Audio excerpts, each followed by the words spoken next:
ସୁଦୂରରୁ ସଦର ଅପହଞ୍ଚ ଅଞ୍ଚଳର ସ୍ୱର ଉତ୍ସବ ମହୋତ୍ସବ ସଭା ସମିତି ସମାରୋହ ପ୍ରଗତି ଦୁର୍ଗତି ଏବଂ ସଂଗତିର ଅଭିବ୍ୟକ୍ତିକୁ ନେଇ ଆଞ୍ଚଳିକ ସମ୍ବାଦ ବିଭାଗ ପକ୍ଷରୁ ପ୍ରସ୍ତୁତ କରୁଛୁ ଜିଲ୍ଲା ହାଲଚାଲ। ଆଜି ଜିଲ୍ଲା ହାଲଚାଲରେ ଶୁଣନ୍ତୁ ଗଜପତି ଜିଲ୍ଲା ସମ୍ପର୍କରେ।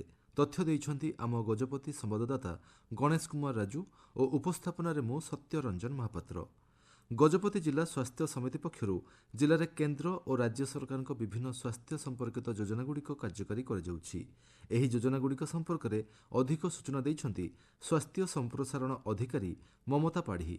ଗଜପତି ଜିଲ୍ଲା ସ୍ୱାସ୍ଥ୍ୟ ସମିତି ପକ୍ଷରୁ ଜିଲ୍ଲାରେ କେନ୍ଦ୍ର ଓ ରାଜ୍ୟ ସରକାରଙ୍କ ପକ୍ଷରୁ ବିଭିନ୍ନ ସ୍ୱାସ୍ଥ୍ୟ ଯୋଜନା କାର୍ଯ୍ୟକ୍ରମ ଚାଲିଛି। ସେଗୁଡ଼ିକ ମଧ୍ୟରୁ ଗୋଟିଏ ମୁଖ୍ୟ କାର୍ଯ୍ୟକ୍ରମ ହେଉଛି ଗ୍ରୀଷ୍ମ ଋତୁ ପ୍ରଚଣ୍ଡ ରୌଦ୍ର ତାପରେ ଅଂଶୁଘାତରୁ ରକ୍ଷା ପାଇବା ପାଇଁ ସଚେତନତା କରାଯାଉଛି। ଏଥିପାଇଁ ପ୍ରତ୍ୟେକ ଗ୍ରାମରେ ଗାଁ କଲ୍ୟାଣ ସମିତି ତରଫରୁ ଜଳଛତ୍ର ଖୋଲାଯାଇଛି। ପ୍ରତ୍ୟେକ ସ୍ୱାସ୍ଥ୍ୟ ଅନୁଷ୍ଠାନରେ ସ୍ୱତନ୍ତ୍ର ଅଂଶୁଘାତ ଚିକିତ୍ସା କକ୍ଷ ଓଆରଏସ୍ ଦ୍ରବଣ କକ୍ଷ କରାଯାଇଛି ଏବଂ ପ୍ରତ୍ୟେକ ଗ୍ରାମରେ ଜନସାଧାରଣଙ୍କୁ ସଚେତନତା ବାର୍ତ୍ତା ଦିଆଯାଉଛି। ସେଗୁଡ଼ିକ ହେଲା ଦିନ 11ଟାରୁ 3ଟା ମଧ୍ୟରେ ଟାଣ ଖରାକୁ ଯାଆନ୍ତୁ ନାହିଁ କିମ୍ବା କୌଣସି ଶାରୀରିକ ପରିଶ୍ରମ କରନ୍ତୁ ନାହିଁ। ବୃଦ୍ଧ ଅସୁସ୍ଥ ଲୋକ ଶିଶୁ ଗର୍ଭବତୀ ମହିଳା ଏବଂ ରକ୍ତଚାପ କିମ୍ବା ମଧୁମେହରେ ପୀଡ଼ିତ ବ୍ୟକ୍ତି ଟାଣ ଖରାରେ ବାହାରକୁ ଯାଆନ୍ତୁ ନାହିଁ। ମାଦକ ଦ୍ରବ୍ୟ ସେବନ କରନ୍ତୁ ନାହିଁ। ଖାଲି ପେଟରେ ଅଧିକ ସମୟ ରୁହନ୍ତୁ ନାହିଁ। ଶୁଣନ୍ତୁ ଜିଲ୍ଲାର କେତେକ ସମ୍ବାଦ ଆମ ସମ୍ବାଦଦାତାଙ୍କ ଠାରୁ।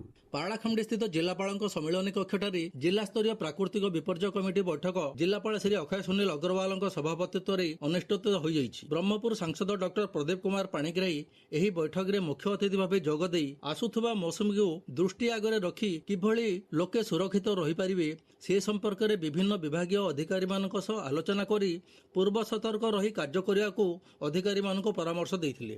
ଗଜପତି ଜିଲ୍ଲାର ଆଦିବାସୀ ବହୁଳ ଗୁମା ବ୍ଲକ ଗାଇବା ସ୍ଥିତ ପଞ୍ଚାୟତ କାର୍ଯ୍ୟାଳୟ ପରିସରରେ ଦେଶାଇ ଫାଉଣ୍ଡେସନ ଟ୍ରଷ୍ଟ ଆନୁକୂଲ୍ୟରେ ଭିଜନ ଅନ୍ ହ୍ୱିଲ୍ କାର୍ଯ୍ୟକ୍ରମ ଅନ୍ତର୍ଗତରେ ନିଃଶୁଳ୍କ ଚକ୍ଷୁ ପରୀକ୍ଷା ଶିବିର ଓ ମାଗଣା ଔଷଧ ବଣ୍ଟନ କାର୍ଯ୍ୟକ୍ରମ ଅନୁଷ୍ଠିତ ହୋଇଯାଇଛି। ଜିଲ୍ଲାର ଗ୍ରାମୀଣ ଅଞ୍ଚଳରେ ଚକ୍ଷୁ ସ୍ୱାସ୍ଥ୍ୟ ସଚେତନତାକୁ ବୃଦ୍ଧି କରିବା ସହ ରହିଥିବା ଚକ୍ଷୁ ସମସ୍ୟାକୁ ଚିହ୍ନଟ କରିବା ଉଦ୍ଦେଶ୍ୟ ନେଇ ଏହି କାର୍ଯ୍ୟକ୍ରମ କରାଯାଇଥିଲା। 86 ଜଣଙ୍କ ଚକ୍ଷୁ ପରୀକ୍ଷା କରାଯାଇ କାର୍ଯ୍ୟକ୍ରମରେ ସେମାନଙ୍କୁ ମାଗଣା ଔଷଧ ବଣ୍ଟନ କରାଯାଇଥିଲା। ଗଜପତି ଜିଲ୍ଲା ମୋହନା ଥାନାରେ ଜିଲ୍ଲାର ରାଓଦେଗିରି ପୋଲିସ ସବ୍ ଡିଭିଜନ ପକ୍ଷରୁ ମୋବାଇଲ ମେଳା କାର୍ଯ୍ୟକ୍ରମ ଅନୁଷ୍ଠିତ ହୋଇଥିଲା।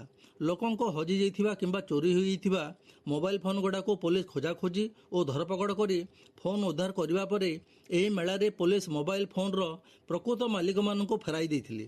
ରାଓଦେଗିରି ପୋଲିସ ସବ୍ ଡିଭିଜନ ଅନ୍ତର୍ଗତ ମୋହନା, ରାଓଦେଗିରି, ଅଡ଼ବା ଓ ରାମଗିରି ଥାନା ଅଞ୍ଚଳରୁ ମୋଟ 83 ଗୋଟି ମୋବାଇଲ ଫୋନ୍ ଚୋରି ହୋଇଥିଲା। ମୋବାଇଲ ଫୋନ୍ ହଜିଗଲେ କିମ୍ବା ଚୋରି ହୋଇଗଲେ ତୁରନ୍ତ ନିକଟସ୍ଥ ଥାନାକୁ ଜଣାଇବା ପାଇଁ ପୋଲିସ ପକ୍ଷରୁ କୁହାଯାଇଥିଲା। ପାରଳାଖେମୁଣ୍ଡି ସ୍ଥିତ ପୌର ପରିଷଦ ସଭାଗୃହଠାରେ ଗଜପତି ଜିଲ୍ଲା ଆଇନ ସେବା ପ୍ରାଧିକରଣ ପକ୍ଷରୁ କଠିନ ବର୍ଜ୍ୟବସ୍ତୁ ପରିଚାଳନାକୁ ନେଇ ଆଇନ ସଚେତନତା କାର୍ଯ୍ୟକ୍ରମ ଅନୁଷ୍ଠିତ ହୋଇଯାଇଛି। ପ୍ରାଧିକରଣର ସଚିବ ଶ୍ରୀ ବିମଳ ରାଉଳ ଏହି କାର୍ଯ୍ୟକ୍ରମରେ ଅଧ୍ୟକ୍ଷତା କରି ଜନସାଧାରଣଙ୍କୁ କଠିନ ବର୍ଜ୍ୟବସ୍ତୁ ପରିଚାଳନା ସମ୍ପର୍କରେ ସଚେତନ କରାଇବା ସହ ପରିବେଶ ସୁରକ୍ଷା କରି କିପରି ଏକ ସୁସ୍ଥ ସମାଜ ଗଠନ କରାଯାଇପାରିବ ସେସବୁର ବିଭିନ୍ନ ଦିଗ ଉପରେ କହି ସଚେତନ କରାଇଥିଲେ।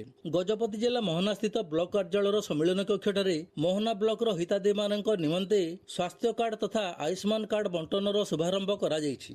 ବ୍ରହ୍ମପୁର ସାଂସଦ ଡକ୍ଟର ପ୍ରଦୀପ କୁମାର ପାଣିଗ୍ରାହୀ ଏବଂ ମୋହନା ବିଧାୟକ ଦାଶରଥୀ ଗମାଙ୍ଗଙ୍କ ଦ୍ୱାରା ଦୀର୍ଘ ଦିନ ଧରି ପଡ଼ି ରହିଥିବା ଏହି ଆୟୁଷ୍ମାନ କାର୍ଡ ଗୁଡ଼ିକ ସମସ୍ତ ଅଧିକାରୀମାନଙ୍କ ଉପସ୍ଥିତିରେ ମୋହନା ବ୍ଲକ ଅଞ୍ଚଳରେ ବାସ କରୁଥିବା 500ରୁ ଉର୍ଦ୍ଧ୍ୱ ଗରିବ ପରିବାରଙ୍କୁ ଏହି ଆୟୁଷ୍ମାନ କାର୍ଡ ବଣ୍ଟନ କରାଯାଇଥିଲା ଏବଂ ସମସ୍ତ ହିତାଧିକାରୀ ଏହି ଆୟୁଷ୍ମାନ କାର୍ଡ ଗୁଡ଼ିକ ପାଇବା ପର୍ଯ୍ୟନ୍ତ ଏହି କାର୍ଡ ବଣ୍ଟନ କାର୍ଯ୍ୟକ୍ରମ ଚାଲିଥିବ ବୋଲି ସାଂସଦ ଡକ୍ଟର ପାଣିଗ୍ରାହୀ କହିଥିଲେ। ଜିଲ୍ଲା ହାଲଚାଲ ଆଜି ପାଇଁ ଏତିକି।